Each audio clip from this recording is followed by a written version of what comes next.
I didn't mean to hurt you. I just didn't care enough not to. She laughed after I confronted her about cheating. I started packing without a word. She stopped laughing and went pale.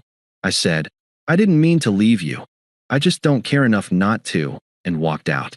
Hey viewers, before we move on to the video, please make sure to subscribe to the channel and hit the like button if you want to see more stories like this. And if you have your own story to share, send it to me. My contact info is in the description below. I'd love to feature it in an upcoming video. Thanks. The key was under the mat, right where I'd told her it would be. My flight home from the Denver conference had been canceled, then reinstated, leaving me landing at midnight instead of 4 p.m. I'd texted her from the airport, but got no reply. Not unusual for a Friday night. She was probably out with the girls, phone buried in the bottom of some glittery clutch. I just wanted my bed. The silence of my apartment was a relief after 3 days of forced networking. I dropped my suitcase by the door, the thud too loud in the stillness. That's when I saw them. 2 wine glasses on the coffee table, one with a lipstick smear the color of crushed berries. Her color. A man's leather jacket was slung over the back of her reading chair. A jacket I didn't own. A cold, humming void opened in my chest. I walked, robot-like, down the hall. Our bedroom door was ajar. The scene was a cliché, her sleeping form, back to me, and the motion silhouette of a man beside her. His arm was draped over her waist. On the floor, a condom wrapper glinted in the streetlight, bleeding through the blinds. I didn't scream. I didn't throw anything. The hum in my chest just got louder, drowning out everything. I backed out silently, went to the living room, and sat on the couch, right next to the dirty glasses. I waited. An hour later, I heard a shuffle. The bathroom light went on, then off. He came padding out, shirtless, stopping dead when he saw me. He was younger, with the carefully maintained stubble of a guy who tries hard to look like he doesn't. He didn't say a word, just hurried back down the hall. I heard frantic whispering. Maya emerged alone, wrapped in her silk robe, her face a mask of panic hardening into defiance. The guy, Jake, I'd learn later, slipped past me with his jacket and shoes, not making eye contact, and let himself out. The door clicked shut. The silence returned, now charged and sick. How long? My voice sounded foreign, calm and flat. Leo, it's not what you think. It's exactly what I think. How long, Maya? She crossed her arms, hugging herself. A few times. It doesn't mean anything. Months? Weeks? 3 months. A laugh, bitter and sharp, tried to claw its way up my throat. I swallowed it. 3 months. I'd been in Denver presenting the project that would secure my team's funding. The project I'd worked late on for weeks, the one she'd called Your Boring Spreadsheets, with a teasing kiss. I'd thought the kiss was affection. Now I knew it was dismissal. Why? She threw her hands up. Why? Because you're here, but you're not here. You're always in your head, with your work, with your quietness. Jake is present. He's exciting. So this is my fault. I didn't say that. God, you always do this, twist things to make me the villain. She paced, the robe fluttering. It just happened. I didn't plan it. I just watched her. I saw the girl I'd moved cities for, the woman whose father I'd driven to chemotherapy every week for a month. The person I'd imagined a future with, dissolving before me into a stranger performing an old, tired script. Are you in love with him? What? No. It's different. Do you want to be with him? I don't know. Maybe. It's new. I need to figure it out. I nodded slowly. The hum was crystallizing into a single, clear note. Okay. Okay. What's okay? She looked confused, like I'd skipped a page in the argument she'd rehearsed. You should figure it out. I stood up and walked toward our bedroom.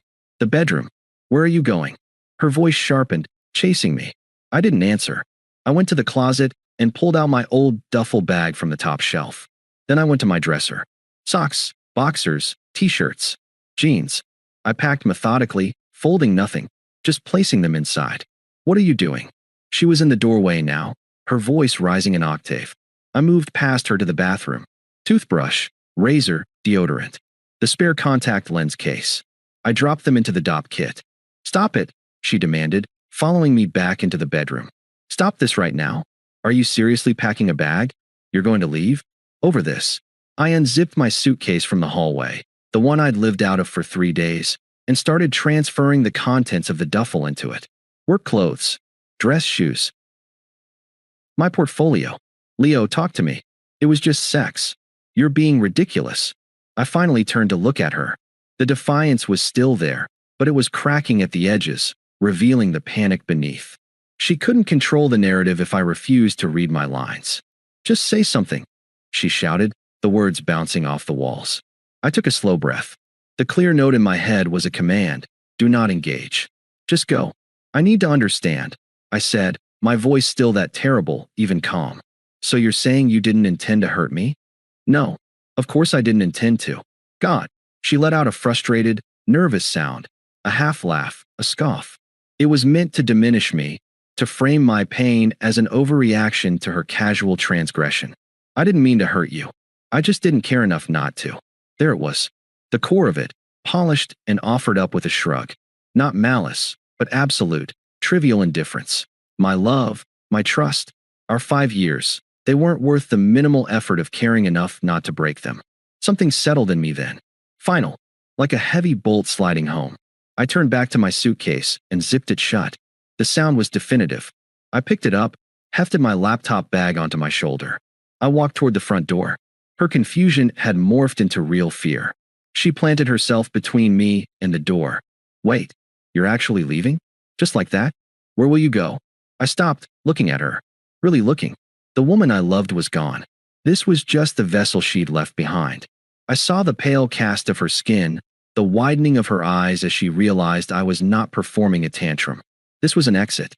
I didn't mean to leave you, I said, my voice low and perfectly level, a mirror held up to her own words. I just don't care enough not to. The last shred of color drained from her face. Her lips parted, but no sound came out. The laugh was gone, the defiance erased. She just looked hollow. I stepped around her, my movement gentle but irrevocable. I opened the door. I did not look back. I stepped into the hallway, pulling the door closed behind me. It didn't slam. It clicked shut with a soft, final sound, like the lid of a box being closed on something that was already dead. The hotel room smelled like citrus-scented cleaner and emptiness. I'd chosen the cheapest one near the airport, a place designed for transients. I sat on the edge of the stiff bed, my suitcase and laptop bag beside me like loyal, silent dogs. The humming in my chest had subsided, replaced by a vast, quiet static. I felt nothing. Not anger, not sadness. Just a hollow, resonant absence, as if the core of me had been surgically removed and I was left observing the empty cavity. I didn't cry. I just existed. I ordered a club sandwich from room service at 2 a.m. and ate it methodically, tasting nothing. I watched infomercials until the sun came up, the cheerful hosts a bizarre soundtrack to the end of my life as I knew it. In the gray morning light, the memories began to intrude. Not the good ones. Those would hurt too much, and my mind seemed to protectively block them. Instead, it offered up a flashback, sharp and unbidden. 2 years ago, Maya, tears streaming down her face, holding the positive test. It wasn't planned. We were scared. I held her, my own heart pounding with a terrifying mix of dread and a strange, budding hope. We'll figure it out, I'd said into her hair. Together. A week later, the miscarriage. She was devastated, a raw nerve of grief. I took 2 weeks off work. I cooked every meal. I held her during the night terrors. I fielded calls from her family. I sat in the bathroom with her while she cried on the floor. When she finally emerged, blinking in the sunlight, she'd squeezed my hand and said, I don't know what I would have done without you. I had let that sentence cement my identity for years. Her protector. Her foundation. The one who stayed. Now, in the sterile hotel room, the irony was a cold knife. The one who stayed was the one who had been deemed not present. The foundation was something you built upon until you wanted a different view. Then you left it buried without a second thought. The static in my head began to recede, replaced by a cold, operational clarity. Grief was a luxury. This was now a logistical problem. My phone buzzed. A string of notifications from Maya. Where are you? This is insane. Come home so we can talk like adults. Leo, answer me. You're really going to ghost me? After everything? Fine. Be a child. I didn't block her. Not yet. I opened my banking app.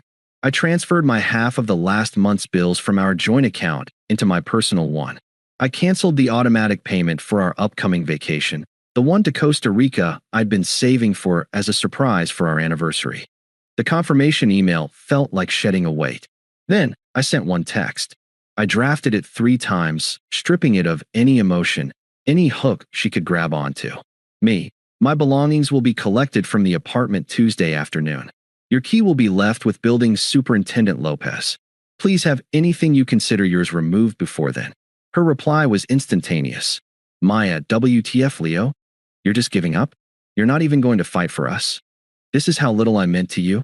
I put the phone face down. That was the last text of hers I would ever read. I methodically went through my social media. I untagged myself. I changed my relationship status to single. I unfollowed her, and then, without drama, I blocked her. On everything. Instagram, Facebook, Twitter, even Spotify. It wasn't an act of anger. It was hygiene, removing a source of infection. Next, the friends. Our mutual circle. I picked 3 I respected the most, and sent nearly identical messages. Me, hey. Just a heads up, Maya and I have split up. It was due to infidelity on her part. I don't wish to discuss the details, but I wanted you to hear it from me. I'm taking some space, but I value your friendship. The responses were a mix of shock, support, and awkward sympathy. I thanked them and didn't engage further. I was building a wall, brick by quiet brick. Tuesday came. I hired a task service through an app. 2 polite, indifferent strangers in matching polo shirts packed the rest of my clothes, my books, my records, the set of chef's knives my father gave me. They put it all in storage unit number 317. They left the key with Super Lopez. The entire operation cost me $389. It was the best money I'd ever spent. The next few weeks passed in a strange, peaceful rhythm. I extended my stay at the airport hotel, then found a furnished sublet downtown, a minimalist box with a view of other buildings. I went to work. I did my job. I came home. I started running along the river, the pounding of my feet on the pavement a meditation. The silence in my apartment was no longer empty. It was clean. The first ripple of karma came 3 weeks later, via Derek, one of the mutual friends I'd messaged. We met for a beer, his idea. So, he said, shifting uncomfortably after the first sip. You've really gone dark, man. Just focusing, I said. On what? On not focusing on the past. He nodded, then leaned in slightly. Look, I probably shouldn't tell you this, but since you're so calm, things aren't great with Maya and Jake. I took a sip. I said nothing. My silence was an invitation for him to continue, not out of curiosity, but because I understood he needed to unload. She moved him in, like, a week after you left. Big drama. But the guy, he's a mess. Lost his bartending job, showed up drunk or not at all. I heard from Sarah that he's got a bit of a record. Petty theft, disorderly conduct. I remained quiet. And Maya's, not the same. She posted all these new chapter pics with him, but last week, she posted this vague quote about trusting the wrong people. Then deleted it. Sarah said she saw them screaming at each other in a parking lot. He threw a takeout bag at her car. I felt a distant, abstract pity, the kind you feel for a character in a movie making obviously terrible choices. It had no connection to me. Sounds unstable. I said finally, my voice neutral. Yeah, no kidding. You dodged a bullet, man. I didn't agree or disagree. A bullet implies something was shot at you. This felt more like I'd voluntarily stepped off a path that was crumbling ahead of me anyway. That night, back in my quiet sublet, my phone buzzed with a text from an unknown number. Unknown, Leo, it's Maya. I know you blocked me. Please. I made a huge mistake. Can we just talk? I'm so sorry for what I said. What I did. I'm so sorry. The words sat there on the screen, glowing in the dark room. I felt nothing. No thrill, no schadenfreude, no softening. Her apology was a pebble thrown into the ocean of my indifference. I didn't reply. I didn't block the number. I simply swiped the notification away. The screen went dark, reflecting my own placid expression back at me. The silence, once again, was absolute. And for the first time since I'd found those wine glasses, it felt like mine. The silence after her first text wasn't a tactic. It was simply my new state of being. Her words entered the atmosphere of my life and dissipated, like smoke in a vast, open space. I didn't feel strong or vindicated. I felt free. The shackles hadn't been broken in a dramatic struggle. I'd simply realized they were never locked, and I'd walked away from them. My life began to refill, not with noise, but with substance. I signed up for a woodworking course at the community center, something I'd always talked about with Maya, who'd called it a dusty old man hobby. The smell of sawdust and the focus required to make a straight cut were a meditation. I reconnected with Ben, a college friend she'd deemed too cynical, and we started hiking every Sunday. The conversations were easy, punctuated by comfortable silences as we climbed. I didn't talk about her. He didn't ask. Meanwhile, the world of my past continued to combust without me. The updates came sparingly, through the reluctant grapevine of mutual acquaintances who seemed to need to confirm the train wreck. Jake's unraveling was swift and public. A friend of a friend posted a blurry, dramatic video from a downtown bar 2 months after I'd left. It was Jake, shirtless and screaming, being pinned to the hood of a police cruiser. The caption read, "Dude tried to fight the bouncer, the bartender, and the cops. #yikes. I scrolled past. It was someone else's tragedy. Then came the first flying monkey. It was a call from Lacey, Maya's closest friend, and a woman who had always viewed me as a mildly disappointing accessory to Maya's life. "Leo, hi. God, it's been a while." Her voice was saccharine with false warmth. "Lacey, I was in my workshop, sanding the edge of a maple serving board. Listen, I'm calling as a friend to you both. I know what Maya did was unforgivable. I didn't affirm or deny. I kept sanding." The rhythmic swish-swish was a calming counterpoint to her voice. "But she's really in a bad way. That guy, Jake? He was a monster. He maxed out her credit card. He gave her a black eye before he got arrested. She's devastated and alone. Swish-swish. She's learned her lesson, Leo. A really, really hard one. I think if you just heard her out, it might help her heal. She still loves you, you know. She's just so lost." I put the sander down.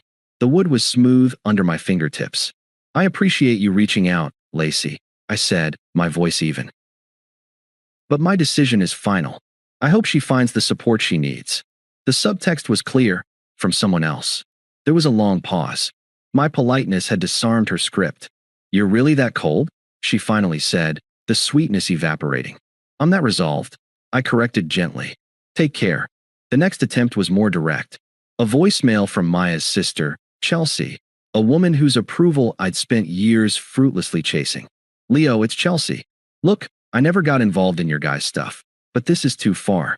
She messed up, okay? People make mistakes. But you abandoning her completely when she's at her lowest? That's not the man I thought you were. That Jake creep is in jail where he belongs, but she's the one doing life sentence in her own head. Have some compassion. Call her." I deleted the voicemail. The man she thought I was a fiction, a placid, accommodating figure who existed to stabilize her sister. That man was gone.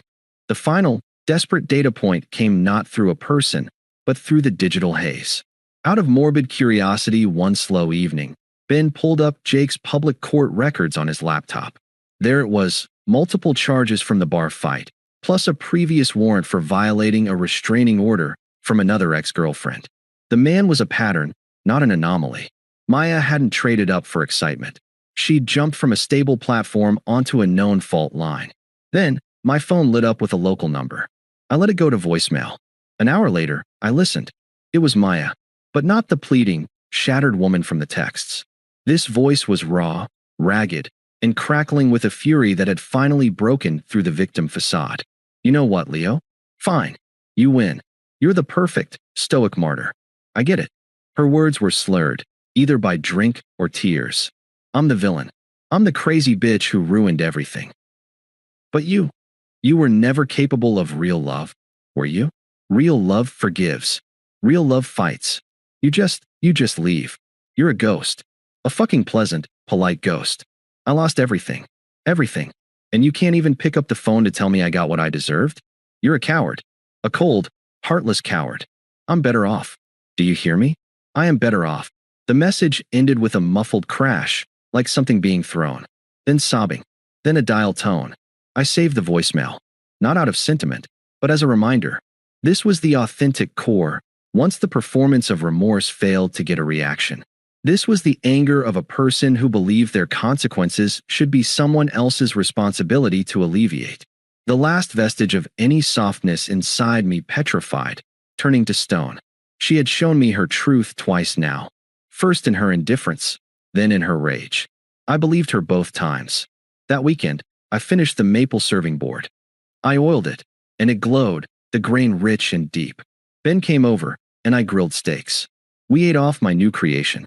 As we sat on my sublet small balcony, the city lights twinkling, a deep, unshakable peace settled over me. The noise from my past was a distant, fading echo. Here, in the quiet present, I was building something real. One straight cut, one calm day at a time. The stage was set. The final act wasn't mine to perform. But I knew, with a certainty that felt like fate, that she would try to drag me back into her play one last time. And I knew, with even greater certainty, that I would have no lines left to speak. 6 months to the day after I walked out, I was waiting for a court-to-do at the Grind, a coffee shop near my new office. The sublet was gone. I'd leased a modern, airy apartment with a view of the river and space for a proper workshop. The maple board had been the first of many projects. The silence there was my own, filled with the music I chose or the satisfying quiet of creation. Ben was running late, so I'd ordered first, scrolling idly through architectural plans for a custom bookcase on my phone. I was at peace, not the fragile quiet of the hotel room, but a solid, earned tranquility. The bell on the shop door jingled. I glanced up out of habit. It was Maya. She stood frozen just inside the doorway, silhouetted against the gray afternoon light. She looked diminished. The vibrant, careless woman who'd laughed at my pain was gone. This woman was thinner, her shoulders hunched inside a coat that seemed too big. Her eyes, scanning for a seat, landed on me and widened. A kaleidoscope of emotions twisted her features: shock, hope, a frantic calculation, deep shame. I watched it play out from a distance, as if observing a curious animal. I felt nothing. No pulse spike, no cold flush. Just a mild, observational interest in what she would do next. She walked toward me. My table was by the window, a small two-top. There was no escape route for her, no ambiguous approach. It was a direct line. Leo. Her voice was a scrap of sound, rough from disuse or crying. I gave a single, slow nod. Maya. She flinched at the neutrality. It was worse than hatred. You look really good. It was true. The running and the woodworking had leaned me out. The constant tension she'd brought into my life had evaporated from my face. I looked rested. Thank you, I said, as if she'd complimented a stranger's tie. Can I? Her hand gestured weakly to the empty chair across from me. I'm waiting for a friend. Not a no, not a yes. A simple fact. Just for a second. Please. The please was brittle. I inclined my head, a minute concession. She sat, perching on the edge of the chair like a bird ready to flee. Her hands twisted a napkin from the dispenser. She looked at my hands, my face, my coffee cup, anywhere but directly into my eyes, which held only a calm, unblinking focus. I don't even know where to start. She took a shuddering breath. Everything fell apart. Everything. What I said to you that night. It was the worst thing I've ever said to anyone. It wasn't true. I was trying to hurt you because I felt so guilty. I was a coward. I listened. I didn't nod, didn't encourage, didn't interrupt. I was a lake absorbing a pebble. It sank without a ripple. Jake, he was a con man. An abuser. He took money. He hit me. She said this last part quickly, as if testing it as a key to my sympathy. My expression didn't change. He's in jail now. For a long time, I think. And I'm so alone. My friends, they don't get it. Lacey just says, I told you so. Chelsea is sick of my drama. She gave a wet, pathetic laugh. I'm in therapy now. Really doing the work. I am. She finally looked up, her eyes searching mine for a crack, a flicker of the old Leo, the protector, the one who absorbed her pain. She found only a polite, impenetrable surface. I've relived that night 1,000 times, she whispered, tears welling. I was an idiot. A cruel, selfish idiot. I threw away the best thing I ever had because I was bored and stupid and he gave me cheap attention. I am so sorry, Leo. Not just for cheating. For the words. For making you feel like you were nothing. You were everything. The barista called my name. I stood, collected my court-to-do from the counter, and returned to the table. I didn't offer to get her anything. I took a slow sip, the rich bitterness grounding me in the present. This moment, this closure, is there. She gathered her courage, a desperate hope lighting her tear-streaked face. Is there any chance? Even for a coffee, just to talk? Not now, but sometime? I'd understand if you hated me forever, but maybe we could find a way to be civil? Or, I'd take anything. Just a chance to show you I'm not that person anymore. This was her final play. The full vulnerability, the admitted fault, the promise of change. It was a good performance. It might have worked on the old me. I set my cup down with a soft click. I looked at her, really looked, and saw not the ghost of my past love, but a sad, stranded woman who'd burned her own life down and was now smelling smoke on the wind of mine. You told me the truth that night, Maya, I said, my voice low, even, and perfectly clear. You didn't care enough. That wasn't you being cruel. That was you being honest for the first time in a long time. She opened her mouth to protest, but I continued, the steady rhythm of my words a wall she couldn't scale. That truth gave me the clarity I needed to leave. It was the only gift you gave me in those last months. I paused, letting the brutal kindness of that statement settle. I don't mean to hurt you by saying this, but that same truth means I don't care enough to revisit it, to relitigate the past. There's nothing for us to build from. There's only ash. Her face collapsed. The hope guttered out, leaving a hollow despair. So that's it. You don't feel anything. I feel peace, I said. It was the most honest and devastating thing I could have told her. I genuinely hope your therapy helps you find yours. At that moment, Ben pushed through the door, spotting me. He gave a quick wave, his eyes flicking to Maya with brief, neutral recognition before looking back to me, a question in his raise of his brows. I gave him a small, genuine smile, one she hadn't seen in years, and turned back to her for the last time. My friend is here. I have to go. I stood, picking up my coffee. Take care of yourself, Maya. It was the kiss-off of a stranger. A polite, terminal farewell. I walked to the counter to meet Ben. I heard the scrape of her chair, a choked sound. I didn't turn. Ben clapped me on the shoulder. You good, man? Never better, I said, and I meant it. Ready to go? As we walked out into the crisp afternoon, I didn't wonder what she was doing. I didn't feel her stare on my back. I was already gone, had been for months. The man she was begging for no longer existed. He had walked out one night, and in his place stood someone she would never know. Someone who had built a life, piece by steady piece, on a foundation of quiet dignity, far away from the noise of her consequences. The last thread was cut, not with a shout, but with a quiet, definitive truth. And the silence that followed was finally, completely, my own. Thanks for watching. Make sure to subscribe to the channel and hit the like button. What do you think about this story? Share it in the comments.